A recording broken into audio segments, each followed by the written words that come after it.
کروایا۔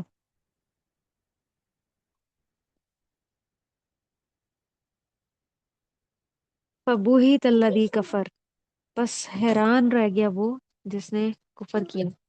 حیران رہنے سے مراد ہے کہ لاجواب ہو گیا، تو اس کا کوئی جواب ہی نہیں ملا کہ میں اب اس کا کیا جواب دوں، کیونکہ کوئی بھی اس چیز پہ قادر نہیں ہے کہ سورج کو مغرب سے نکال سکے۔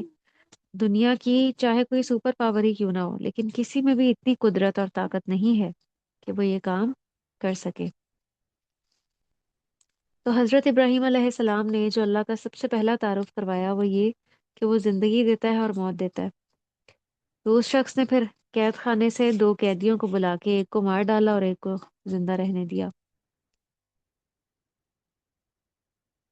اب اس کے بعد آ، حضرت ابراہیم علیہ السلام نے جو دوسری دلیل اس کو دی نا کہ اللہ تعالیٰ تو سورج کو مشرق سے نکالتے ہیں تو مغرب سے نکال کے دکھاؤ، تو دین میں بھی اس طرح کے دلائل سے کام لینا چاہیے جس سے دوسرے شخص کو خاموش کروایا جا سکے۔ واللہ لا یہدی القوم الظالمین، اور اللہ تعالیٰ ظالم قوم کو ہدایت نہیں دیتا۔ اتنی بڑی دلیل سننے کے بعد بھی نمرود کو ہدایت نہیں ملی، کیونکہ اس کی آنکھوں پہ پردہ پڑا ہوا تھا، اور وہ پردہ کس چیز کا تھا کہ وہ ماننا ہی نہیں چاہتا تھا، اور اللہ تو ایمان والوں کے دوست ہیں۔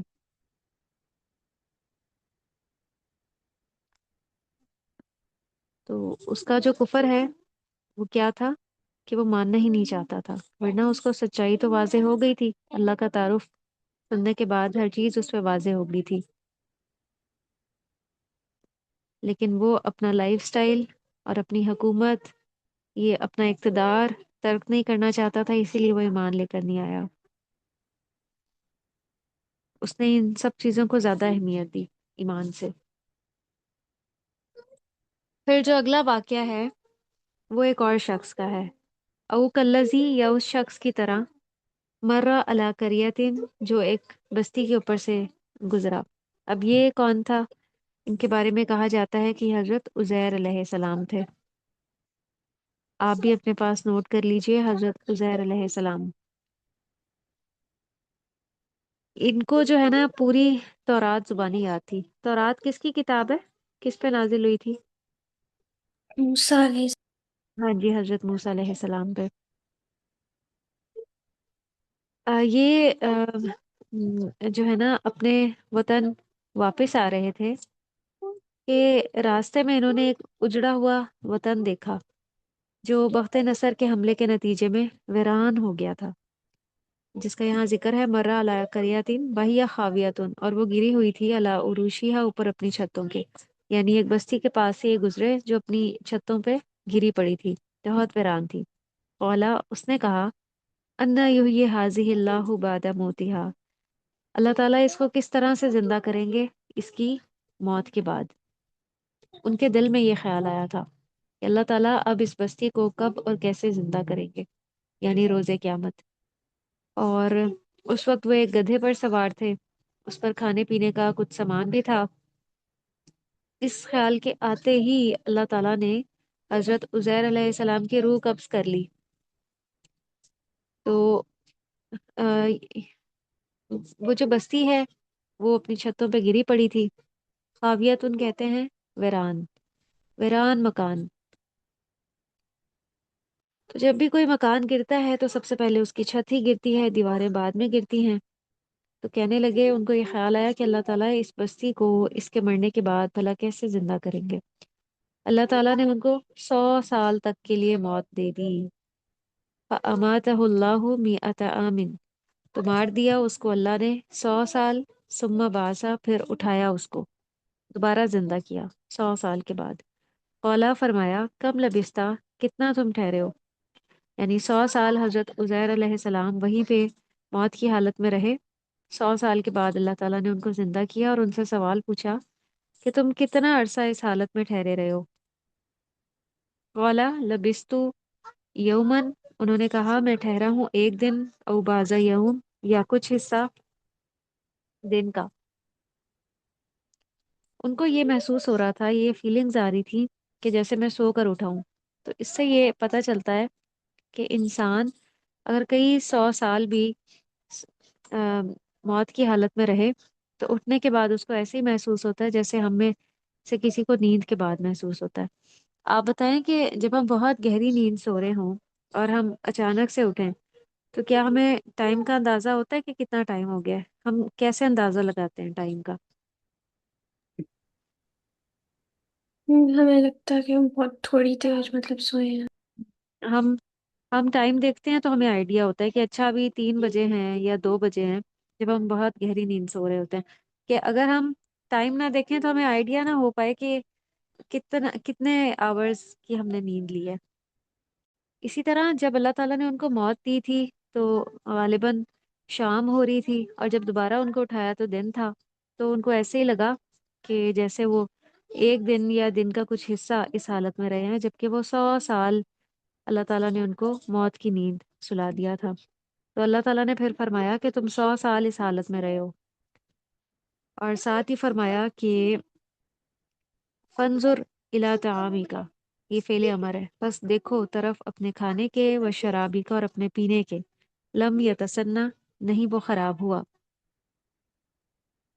وہ خراب ہی نہیں ہوا تھا 100 سالوں میں۔ یہ اللہ کی قدرت کی ایک بہت بڑی دلیل ہے، اللہ تعالیٰ جو کرنا چاہیں کر سکتے ہیں، کہ ان کا کھانا بالکل بھی خراب نہیں ہوا۔ حالانکہ ہم دیکھیں کہ ہمیں کھانا سٹور کرنے کے لیے اس کو فریج میں رکھنا پڑتا ہے، پھر جا کے وہ صحیح رہتا ہے، لیکن ان کا کھانا 100 سال کے بعد بھی اسی حالت میں تھا۔ اور اللہ نے فرمایا وَانظُرْ إِلَىٰ حِمَارِكَ، اور دیکھو اپنے گدھے کی طرف، اور جو ان کا گدھا تھا بہت ہی بوسیدہ ہڈیاں ہو چکا تھا۔ اللہ تعالیٰ نے حضرت عزیر علیہ السلام کو تو زندہ کر دیا، لیکن گدھے کو زندہ نہیں کیا، کیونکہ اللہ تعالیٰ اس کے ذریعے انہیں دکھانا چاہ رہے تھے کہ وہ اس بستی کو کس طرح سے زندہ کریں گے۔ گدھا جو ہے وہ ابھی تک ہڈیوں کی مانند پڑا ہوا تھا، تو اللہ نے فرمایا کہ دیکھو اس کی طرف، کس طرح ہم اس کو جو ہے وہ زندہ کرتے ہیں۔ ولینا چالا کا، اور تاکہ ہم بنا دیں تم کو آیت للناس، ایک نشانی لوگوں کے لیے۔ وانظر الی الازامی، اور دیکھو اس کی ہڈیوں کی طرف، کیف ننشزوها، کس طرح ہم جوڑتے ہیں اس کو، یا ہم حرکت دیتے ہیں ان کو، یا اٹھاتے ہیں ان کو۔ ثم نکسوها لحما، پھر ہم پہناتے ہیں ان کو گوشت۔ تو بالکل اسی ترتیب سے جس طرح اللہ تعالیٰ نے ہمیں بنایا ہے کہ سب سے پہلے ہڈیاں ہیں، ہڈیوں کو جوڑا، پھر اس کے بعد ان کو، اس کے اوپر گوشت آیا ہڈیوں کے اوپر، پھر اس کے بعد حرکت اس میں ہوئی، اور اس کو زندہ کر کے اٹھا دیا۔ تو یہی مخلوق کے بھی زندہ کرنے کی ترتیب ہے، سب سے پہلے ہڈیاں ہوتی ہیں، پھر اس پہ گوشت آتا ہے، اور قرآن کی دوسری آیات میں بھی یہ ترتیب ہمیں ملتی ہے۔ تو فلما تبین لہو، پھر جب واضح ہو گیا اس کے لیے، قولا، انہوں نے کہا، عالم، میں جان گیا، ان اللہ، بے شک اللہ، علی کل شیء، اوپر ہر چیز کے، قدیر، قادر ہے۔ نمرود کے سامنے بھی ایک دلیل آئی تھی لیکن وہ نہیں مانا تھا۔ ان کے دل میں جو ہے اگرچہ ایمان تھا کہ اللہ تعالیٰ زندہ کر سکتے ہیں حضرت عزیر علیہ السلام کے، لیکن وہ اس کیفیت کو جاننا چاہتے تھے، اس مشاہدے سے اپنا ایمان اور پختہ کرنا چاہتے تھے کہ اللہ تعالیٰ کس طرح سے لوگوں کو زندہ کریں گے قیامت کے دن۔ اور اللہ تعالیٰ جسے ہدایت دینا چاہیں ایسے ہدایت دے دیتے ہیں، جیسے حضرت عزیر علیہ السلام کی آنکھوں کے سامنے جو ان کا گدھا تھا وہ دوبارہ سے زندہ ہو گیا۔ تو جو اللہ کا ایسا بندہ ہوتا ہے، جو اللہ کا مضبوط سہارا تھام لے، اللہ تعالیٰ بھی اس کو پھر تھام لیتے ہیں، اور اس کو ایسے دلائل دکھاتے ہیں جس سے اس پہ حق بالکل واضح ہو جاتا ہے، وہ اور اسٹرانگ ہو جاتا ہے۔ جو انسان ضد کا شکار ہو، جیسے نمرود تھا، جو ماننا ہی نہ چاہے، اسے پھر اللہ تعالیٰ زبردستی نہیں منواتے، اس کو اس کے حال پہ چھوڑ دیتے ہیں۔ ہدایت تو اصل میں ہے ہی خود کو سرنڈر کرنا اور تسلیم کر لینا، کہ اپنے دل سے انسان خود ہدایت کا راستہ سلیکٹ کرے اور اس پہ چلے اپنی پوری رغبت اور خوشی کے ساتھ۔ کسی کو بھی زبردستی اس راستے پہ چلایا نہیں جا سکتا۔ اگر ہم کسی کو اگر ہم کسی سے زبردستی کوئی بات منوائیں گے بھی تو کیا ہوگا بتائیں؟ اگر ہم کسی سے زبردستی دین کی کوئی بات مانتے ہیں تو اس کا کیا نتیجہ ہوگا؟ وہ کسی پہ دل اگر سے ہم اس بات کو قبول نہیں ہاں کرے گا۔ دل سے قبول نہیں کرے گا، اس کے دل میں اس کے لیے کوئی انٹرسٹ نہیں ہوگا، کوئی شوق نہیں ہوگا، وہ جب ہمیں دیکھے گا تو وہ اس کام کو کر لے گا، اور جب ہم سامنے نہیں ہوں گے وہ اس کام کو نہیں کرے گا، کیونکہ وہ کام اللہ کے لیے نہیں ہے۔ جو کام اللہ کے لیے ہوتا ہے، کوئی دیکھ رہا ہو نہ دیکھ رہا ہو، ہر حال میں انسان وہ کام کرتا ہے، کیونکہ دل میں اس کا ایک شوق اور رغبت پیدا ہو جاتی ہے۔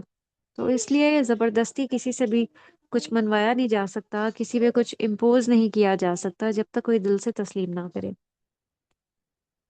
تو یہ دو واقعات تھے، اور اسی طرح کا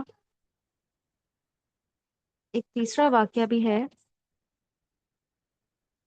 وہ بھی ہم پڑھ لیں پھر ہم اس کو اینڈ کرتے ہیں۔ آیت نمبر 260 میں وہ بھی اسی سے ریلیٹڈ ہے۔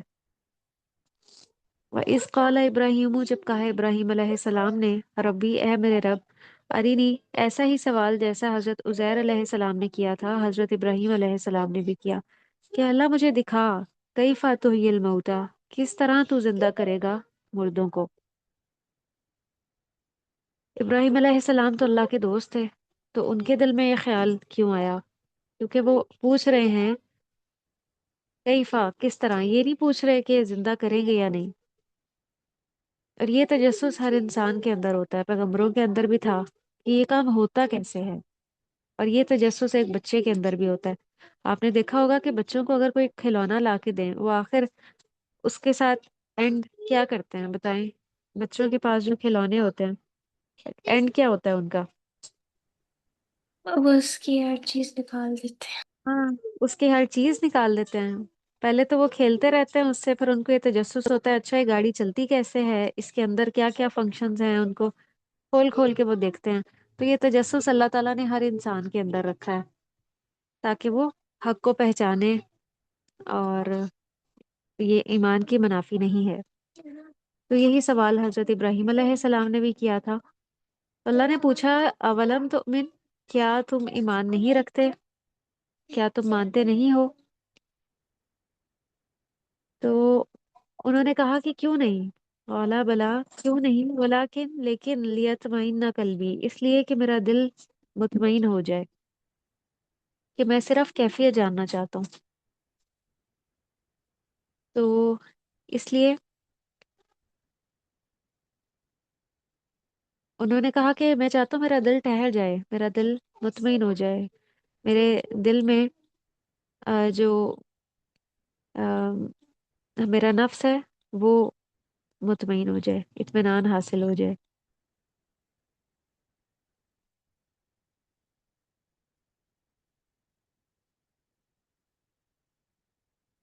تو اللہ نے فرمایا کہ فخذ اربعۃ من الطیر، پس لے لو 4 پرندوں میں سے، فصرہن، پھر مائل کرو ان کو، الیکا، اپنی طرف، ثم اجعل، پھر رکھ دو، علی کل جبل، اوپر ہر پہاڑ کے، منہن، ان میں سے، جزءاً، ایک حصہ، ثم، پھر، ادعوہن، بلاؤ ان کو، یاتینکا، وہ آئیں گے تمہارے پاس، سایہ، دوڑتے ہوئے۔ تو اللہ نے فرمایا کہ 4 پرندے لے لو، ان کو اپنی طرف مائل کرو، یعنی مانوس کر لو، پھر ان کو کیا ہے کہ ذبح کرنے کے بعد ایک ایک ٹکڑا الگ الگ پہاڑیوں پہ رکھ دو، پھر ان کو بلاؤ، آواز دو، جیسے عام طور پہ جو گھر میں جنہوں نے کبوتر وغیرہ رکھے ہوتے ہیں ان کو بلانے کے لیے کوئی ایک اسپیسیفک ساؤنڈ یوز کرتے ہیں، جس سے ان کو پتہ چل جاتا ہے کہ اب ہمیں بلایا جا رہا ہے۔ تو جس آواز سے انہوں نے ان پرندوں کو مانوس کیا تھا، تو اللہ تعالیٰ نے کہا کہ وہی آواز سے ان کو بلاؤ۔ تو وہ جیسے ہی انہوں نے وہ آواز نکالی نا، تو وہ پرندے آپس میں جڑ گئے، اللہ کے اذن سے دوبارہ سے ایک ہو گئے، اور وہ دوڑتے ہوئے حضرت ابراہیم علیہ السلام کے پاس آ گئے۔ تو اس سے اللہ تعالیٰ نے یہ بتایا کہ روز قیامت بھی اللہ تعالیٰ کس طرح سے تمام بندوں کو دوبارہ سے کھڑا کر کے بلائیں گے اپنی طرف۔ وَعَلَمْ أَنَّ اللَّهَ عَزِيزٌ حکیم، اور جان لو بے شک اللہ تعالیٰ حکمت والے ہیں، غالب ہیں، زبردست ہیں۔ تو اس میں سبق یہ ہے کہ اگر تمہارے مانوس کرنے پر پرندے تمہارے حکم پر دوڑتے ہوئے آ رہے ہیں، تو کیا انسان جس کو اللہ نے بنایا ہے، مرنے کے بعد جب اللہ تعالیٰ اس کو اپنی طرف بلائیں گے،